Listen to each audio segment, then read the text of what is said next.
looking at this next character quality in this dynamic of restoration, and we painted a picture of the rebellious spirit, at the bottom of the, we got the unrestored spirit at the very bottom, rebellious spirits next. We counter that with obedience, leads us to the bitter spirit. We counter that with meekness. We define that for you. Now we're looking at the wounded spirit. And I was really hoping that noise behind me was going to stop before I started the video, so it may come in and out. They're doing some kind of work on the compound right behind me. But at any rate, now we're looking at the wounded spirit. Remember, the wounded spirit is the one that goes around getting his feelings hurt all the time because he perceives that his problems, his conflicts, his issues are the result of other people or other circumstances in his or her life. And so the quality that we want to look at for the wounded spirit is forgiveness. And I really and truly believe this is one of the most powerful, if not the most powerful, of all the character qualities that we deal with in the police dynamics and the character first material. And we want to define forgiveness this way: clearing the record of those that have wronged me and refusing to hold a grudge. So many of us have this catalog somewhere in the back of our head of all the people that we are offended at. And we hold on to that grudge over long periods of time, and it really does do a lot to undermine relationships and adds to that bitterness, that load, and that stress burden that you're all carrying around to some degree or another. And I just think forgiveness really is the key to restoring relationships, any relationship, and certainly the relationship we're looking at here, which is the relationship with you or your officers and the authorities. So forgiveness is the key. And, law enforcement, correctional field, and I include corrections in that, public safety arena, the military profession, there's certain dynamics about those professions that are very unique to other professions that you might mention, I think. In a lot of ways, I think they're unique. And one of the ways in which they're unique is that, we lay down our lives for each other. I mean, we know we're putting our lives on the line regularly when we go out into the field, and we're looking out for each other and supporting each other by exposing ourselves to danger. And, I've often thought about it this way. Let's just imagine for a moment the person on the force, the person in your unit that you despise the most. I mean, you just can't stand this person for whatever reason. They've offended you in the past. You don't trust them. You don't like them. And beyond that, you really just bordering on hatred for this person. Or maybe that's too extreme. Just somebody you really don't like. All right. Think about that person. Imagine that person for just a minute. Imagine their face for just a second. Somebody that you're kind of maybe holding a bit of a grudge against. And let's just imagine now that I put you in a scenario. It's 3 o'clock in the morning. You're in a back alley. You stumbled across, a crime in progress. The guns are drawn. Your life is on the line. You're back in the cell block. The prisoners have gotten together. They've started a riot. You get trapped and separated, and you're there by yourself waiting on your backup. You're a military unit out in the field, and you come under enemy fire, and you're separated from your group. You get the picture. Life or death situation. And the only person available to you for backup is the face, this person that I've described to you, that you can't stand and you despise them. Now, here's my question. I want you to think about this very carefully. Here's my question to you. When the smoke clears, is that person still standing there with you? Or did that person cut and run and leave you to die on your own? In other words, did the person that you despise the most, in a life or death situation, could it be that they just might put their life at risk to protect yours? Now, when I ask that question to an audience of police dynamics students, and I'll ask them to raise their hand. And not everybody raises their hand, but the vast majority of the people will say, as much as I hate to admit it, this person that I hate the most, they probably would put their life on the line. That's the nature of our profession. It's different than other professions that are out there. I did do this to one agency one time, and I asked that question, and nobody's hand went up.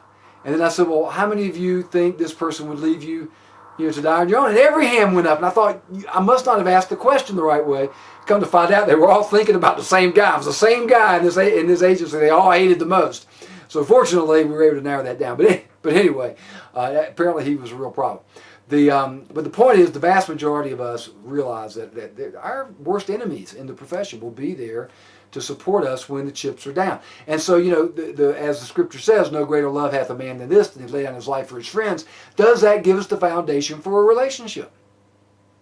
I mean, think about it from this perspective. Let's suppose this person that you despise the most came to you one day, maybe out of the blue, and they had their conscience got stricken for some reason or another, and they say, I need to come to you and ask you for your forgiveness. I have been wrong in the way that I have treated you, and I need to ask for your forgiveness. Incidentally, those are the 7 hardest words to say in the English language. The first 3 are, I was wrong, and the next 4 are a question. Will you forgive me?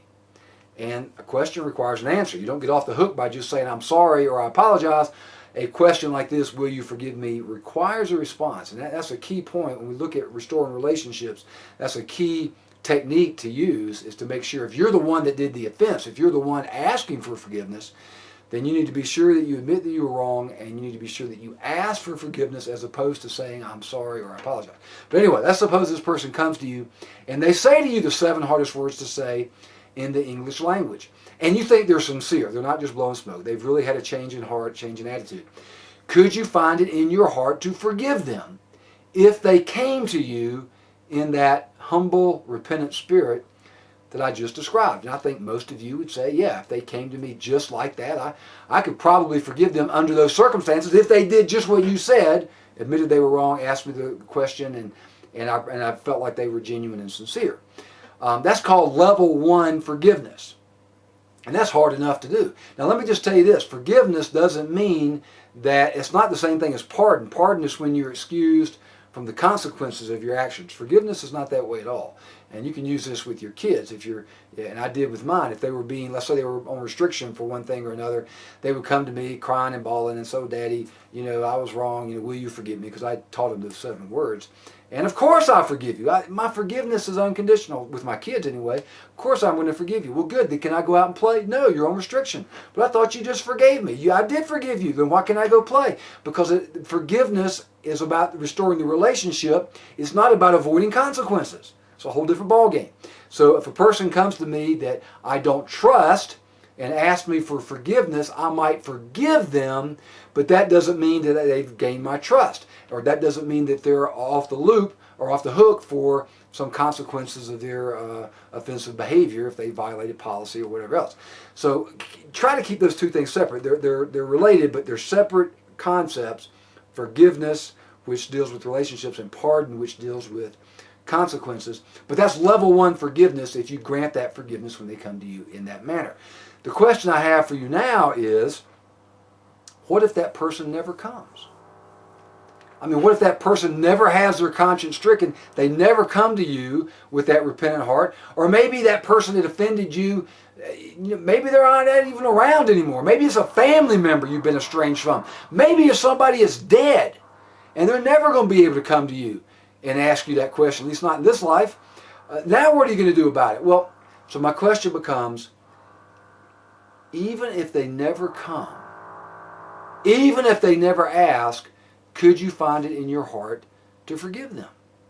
Or are you going to just go around the rest of your life drinking that cup of bitterness, drinking that poison, because you refuse to forgive this person in your own heart? Now, I always say this with my audiences, is that I haven't got all this figured out. I mean, or at least not to the point where I'm applying it consistently in my own life. I've got grudges. I've got people that I've taken offense with. I've been in deep South politics, for crying out loud. There's a lot of hurt feelings that go along with that.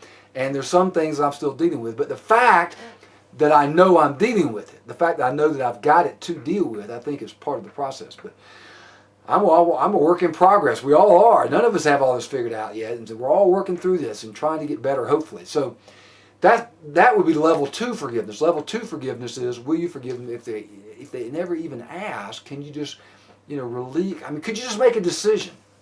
I mean, even right now, watching this silly video on Police Dynamics website, could you just find it in your heart and say, here's a person that I've been offended with for a long time. I'm holding a grudge and I need to be released from that.